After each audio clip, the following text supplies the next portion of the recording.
Thanks for joining us here at Barron Landscaping again. We're building a retaining wall today, and we're going to talk about how to properly install a drain pipe. First, you must always have a drain pipe in any retaining wall that you have that's more than a foot tall. So here we have our standard pipe, and you notice that there's holes in it. And the one thing that people make a mistake on is that they usually put the holes on top. That's wrong. If water comes down, the chances of water actually getting into these holes is slim to none. So what you want, the proper way to do it is to actually have the holes on the bottom, like so.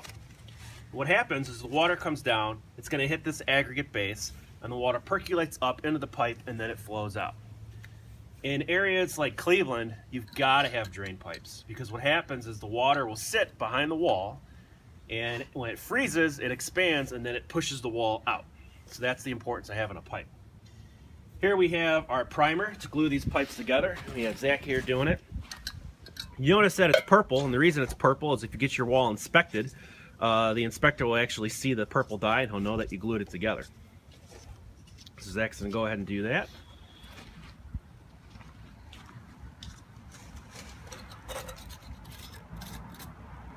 We'll go ahead and put the glue on. You could use copious amounts of glue. Doesn't matter how much you put on, you just want to make sure that you have enough.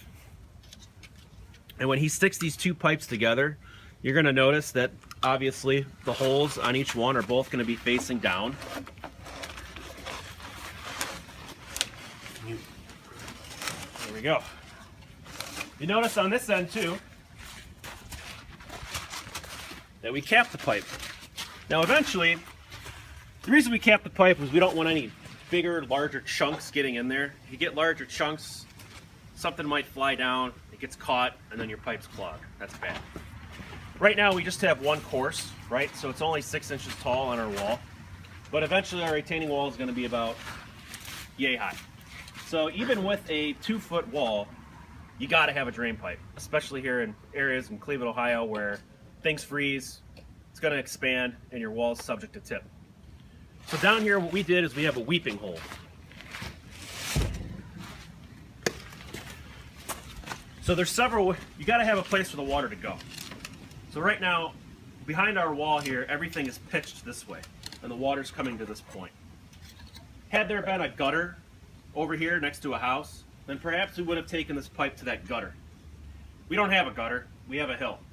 So what we're going to do is we're going to essentially just shoot the water out the front of the wall. It's going to drain into the yard, go out to the street, or wherever it may go. But the whole idea is that the water's got to go somewhere, and it can't stay behind the wall. So Zach's priming this piece.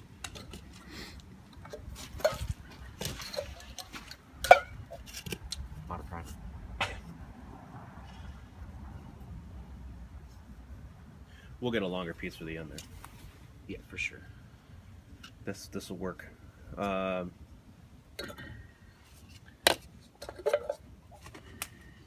more piece to go.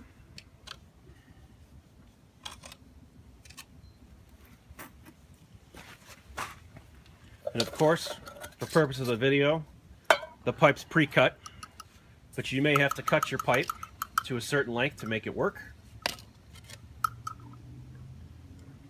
Have our elbow piece here.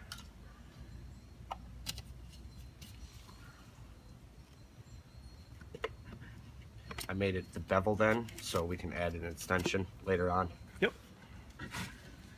A little more glue.